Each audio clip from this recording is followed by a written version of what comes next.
Hello friends, welcome to my channel. আজি এইটা ভিডিওত মই ৰিজনিংৰ মডেল কোৱেশ্চন হিচাপে মই 10টা কোৱেশ্চন দি দিছো। আশা কৰো ভিডিওটোৰ পৰা আপোনালোকে উপকৃত হ'ব আৰু উপকৃত হ'লে লাইক আৰু সাবস্ক্ৰাইব কৰিবলৈ নাপাহৰিব।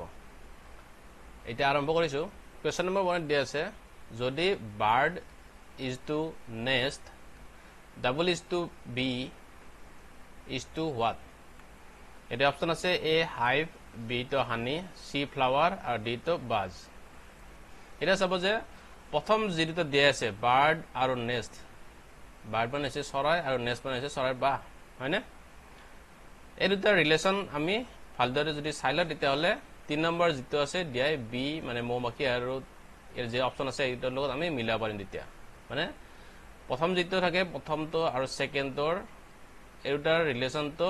যেনেকুৱা হয় নহয় সেই পিছৰটোৰ তেনেকুৱা ৰিলেচনটো হ'ব লাগিব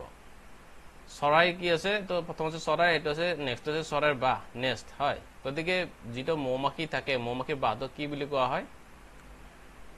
হাইভ হয় মৌবাহ গতিকে অপচন এ তো হ'ব শুদ্ধ উত্তৰ কোৱেশ্চন নম্বৰ 2 আছে ৰীতা জন মোহনৰ ভগ্নী মানে ৰীতা হৈছে মোহনৰ ভগ্নী শিলা হৈছে ৰীতাৰ আই আই মানে কি মা হয়নে ৰাম হৈছে শিলাৰ পতি মোহনৰ দেউতা কোন আমি হেইতে উলাব লাগে এতে কি দি আছে ৰীতা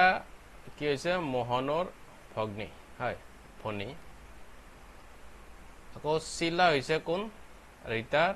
মাক হয় আকৌ নেক্সট আছে ৰাম শিলাৰ কি হৈছে পতি গতিকে কি হ'ব এতে ৰাম শিলাৰ পতি হলে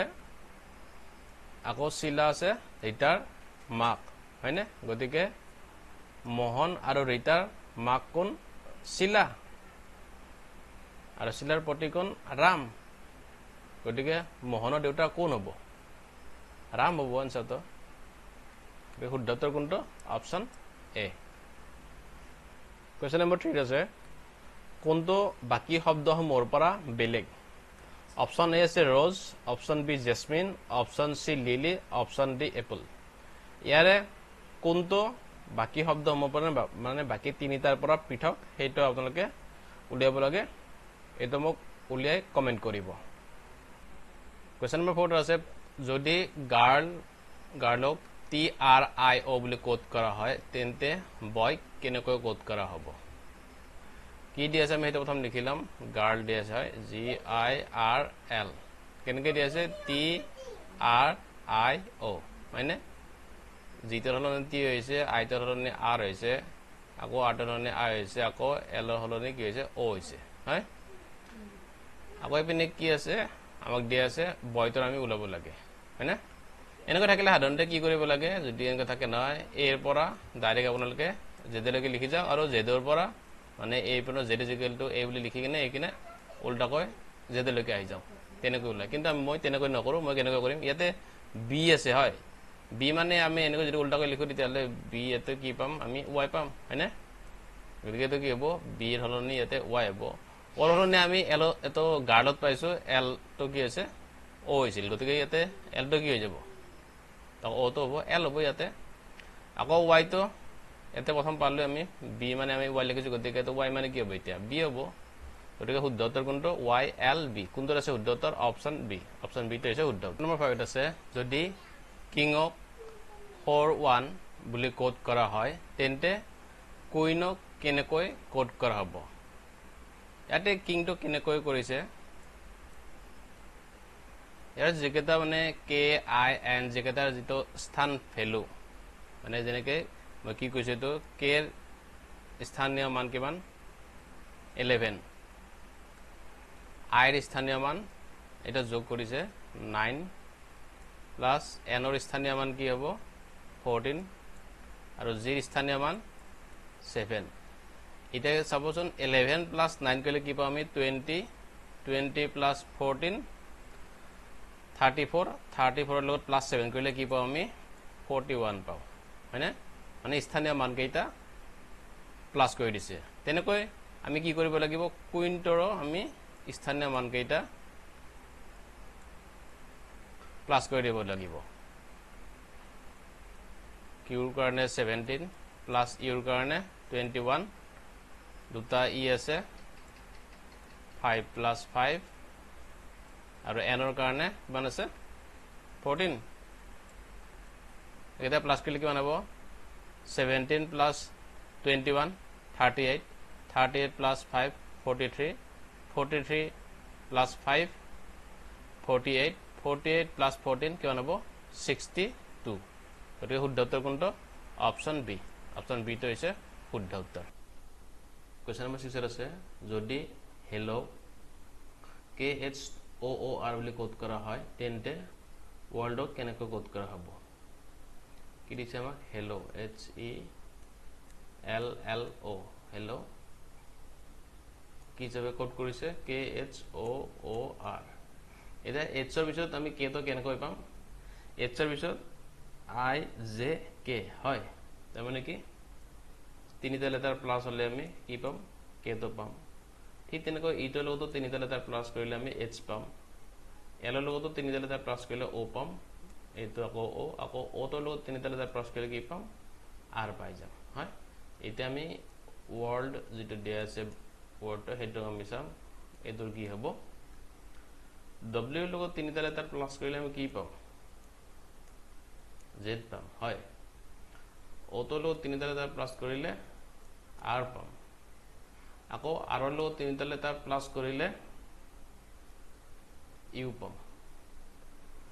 RSTU হয়নে আকৌ L ৰ লগত তিনিটা লেটাৰ প্লাস কৰিলে কি পোৱা যায় O পোৱা যায় আৰু D ৰ লগত তিনিটা লেটাৰ প্লাস কৰিলে G পোৱা যাব DEFG হয় তাৰমানে কি হৈছে ZRUOG কোনটো আছে অপচন এ আছে অপচন এ তো হৈছে শুদ্ধ উত্তৰ কোৱেশ্চন নম্বৰ 7 আছে তত থকা শব্দবোৰক শুদ্ধ শৃংখলত সাজা এক নম্বৰ আছে চকু মেলা দুই নম্বৰটো জগা তিন নম্বৰটো সপোন দেখা আৰু চাৰি নম্বৰটো শুই পৰা একেটা কি আমি শুদ্ধ শৃংখলত সজাব লাগে শুদ্ধ শৃংখলত কেনেকৈ সজাব এটা চাব প্ৰথমে কি শুই পৰা তাৰপিছত কি হয় সপোন দেখা তাৰপিছত কি হ'ব চকু মেলিব তাৰপিছত এটো হাৰ পাব হয় জগা কেনেকৈ হলটা মানে শুই পৰা তো এক নম্বৰ থাকিব শুই পৰাৰ পিছত কি হ'ব সপোন দেখিব সপোন দেখাৰ পিছত চকু মেলিব চকু মেলাৰ পিছত হাৰ পাব তাৰমানে কি হ'ব 4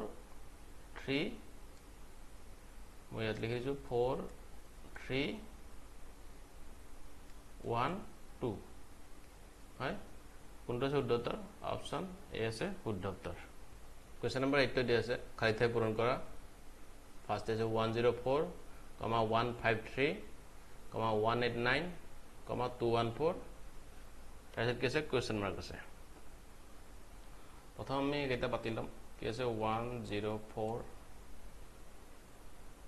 ইয়াৰ পিছত আছে 153 ইয়াৰ পিছত আছে 189 ইয়াৰ পিছত 214 আছে হয় এতিয়া 104 আৰু 153 মাজত পাৰ্থক্য কিমান দুটাৰ মাজত পাৰ্থক্য হৈছে কিমান 49 হয় 49 আকৌ 153 আৰু 189 এৰ মাজত পাৰ্থক্য কিমান আছে 36 হয়নে আকৌ 189 আৰু 214 এৰ মাজত পাৰ্থক্য কিমান আছে 25 দেখি ইয়াৰ পিছত তো কি হ'ব ইয়াৰ পিছত তো 25 ৰ মানে কি হৈছে ইয়াতে আছে 49 আছে ডিফাৰেন্স তো কিমান 49 49 টো আমি কেনেকৈ লিখিব পাৰো 7 স্কয়াৰ হয় 36 তো কেনেকৈ লিখিব পাৰো আমি 6 স্কয়াৰ ইয়াত আছে 25 গতিকে 25 তো কেনেকৈ লিখিব পাৰো আমি 5 স্কয়াৰ গতিকে ইয়াৰ পিছৰটো কি হ'ব ইয়াৰ পিছত নিশ্চয় কি হ'ব 7 6 5 4 স্কয়াৰ হ'ব লাগে হয়নে গতিকে 4 স্কয়াৰ মানে কিমান 16 এটা যেটো আছে 214 আৰু যেটো হ'ব হেতৰ মাজত মানে পাৰ্থক্য কিমান হ'ব লাগিব 16 হ'ব লাগিব তাৰ মানে 214 ৰ লগত প্লাস 16 কৰি দিলে জি পা হইতে উত্তৰ কি পাম আমি 230 গতিকে 230 তে আছে শুদ্ধ উত্তৰ কোনটো আছে অপচন ডি আছে শুদ্ধ উত্তৰ কোৱেশ্চন নম্বৰ 9 আছে যদি প্লাস মানে হৰণ যোগ মানে হৰণ বিয়োগ মানে পূৰণ পূৰণ মানে বিয়োগ আৰু হৰণ মানে যোগ তেন্তে 16 হৰণ 8 minus 4 plus 2 into 4 is equal to what এইটো কি হ'ব হেইটো দিছে প্ৰথমে জি দি আছে এটো বাতিলাম যেনেকৈ দি আছে 16 হৰণ 8 minus 4 plus 2 into 4 এটা আমি কি কৰিম হৰণ মানে আমাক কি দি আছে হৰণ মানে দি আছে আমাক যোগ বুলি দি আছে এইটো আছে হয় যোগ মানে হৰণ আপুনি কি হ'ব 16 যোগ 8 আকৌ মাইনাস মানে কি দি আছে মাইনাস মানে এইটো দি আছে পূৰণ গতিকে 8 আৰু 4 ৰ মাজত এইটো কি হ'ব পূৰণ হ'ব আকৌ প্লাস মানে আমাক কি দি আছে প্লাস মানে এটা আমি কি পাইছো হৰণ পাইছো হয় হৰণ লিখিব লাগিব আমি গতিকে 2 আছে আকৌ পূৰণ মানে কি আছে পূৰণ মানে আছে বিয়োগ এটা পূৰণ মানে আমাক কি দি আছে আমাক বিয়োগ দি আছে হয় গতিকে কি হল আমি কোনটো এতিয়া হৰণ সিম্পলিফাই কৰিব লাগিব আমি কৰিব লাগিব এইটো গতিকে এটা আপোনালোকে কৰিব এনসাৰটা কিমান পায় হেতু মোক কমেন্ট কৰিলে হল কোৱেশ্চন নম্বৰ 13 আছে এটো খালি ঠাই পূৰণ কৰিব লাগে প্ৰথম দিয়া আছে কি 1 to 1 is to 12 double is to 25 equal single is to question mark প্ৰথমে বতলাম double is to right hand side কি আছে এটো বতলাম কি আছে 1 to 1 single is to 12 এটা 121 মানে কি এটা আমি কেনে কইলে হবৰো 11 স্কয়াৰ বুলি লিখা পাৰো হয় আকৌ 12 টো আমি কেনে কইলে লিখা পাৰো 11 plus 1 হইছে না এটা উপৰটো একে আছে হয় ঠিক তেনেদৰে আমি কি কৰো এইপিনে 25 আছে কোৱেশ্চন মাৰ্ক হয় তেনে তো কেনে কইলে লিখা পাৰি 5 স্কয়াৰ বুলি লিখা পাৰি হয় এটা যেনেকৈ লিখিছিল ইয়াতে 121 তো 11 স্কয়াৰ লিখিছিল আৰু ইয়াতে কি হৈছে 11 plus 1 কৰি দিছো গতিকে আমি তেনেকৈ কি কৰিম ৰাইট হ্যান্ড সাইডত ইয়াতে 5 স্কয়াৰ লিখিলো 5 স্কয়াৰ লিখি আৰু এভিনে কৰিম 5 plus 1 that is equal to 6 আমি এইটো উলাব লাগে অপচন সি তো আছে শুদ্ধ উত্তৰ 6 তো বন্ধুসকল ভিডিওটো চাই দি ভাল পাইছে তেনেহলে লাইক আৰু সাবস্ক্ৰাইব কৰিলে নাপাৰিব ধন্যবাদ